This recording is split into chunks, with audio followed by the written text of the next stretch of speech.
I'm really excited about. I want to envision what this place could look like. And last time I was here, we talked about, you were really, you know, had a real picture in your mind about, okay, so how do we bring the supporters around the farm, and we have community around the farm, and we have financial stability around the farm. So I'll define financial stability as enough money coming in and month out, regardless of the amount of food coming in and out, so the focus could be on generating the best food that we can, and then, yeah, I'll let you take it from there if I painted that picture or started that picture. Do you want to start?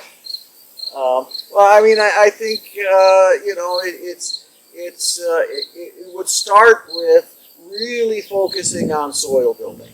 We've been doing that for all the time, but that would really free us up to do that, but also then to bring in those skill sets of people with different skills to bring that, say, vegetables or bees or nuts or fruits or all those kinds of things that are an untapped potential,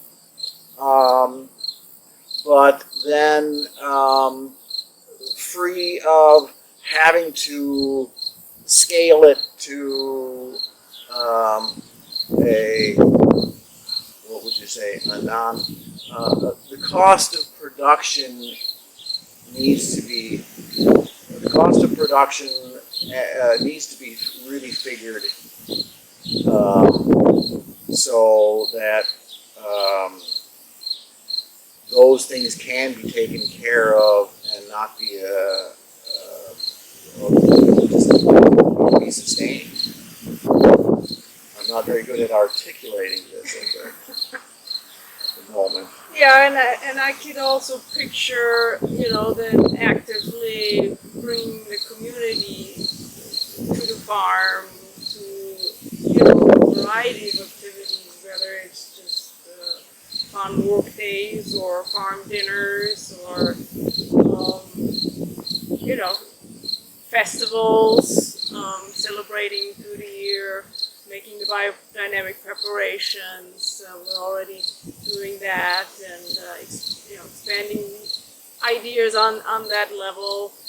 I guess it would be really just having ideas, you know, creativity and what that would look like. Of course, yeah, like Mark was already saying, hopefully bringing in all those skill sets that that would be needed to make it a really diverse, buzzing place.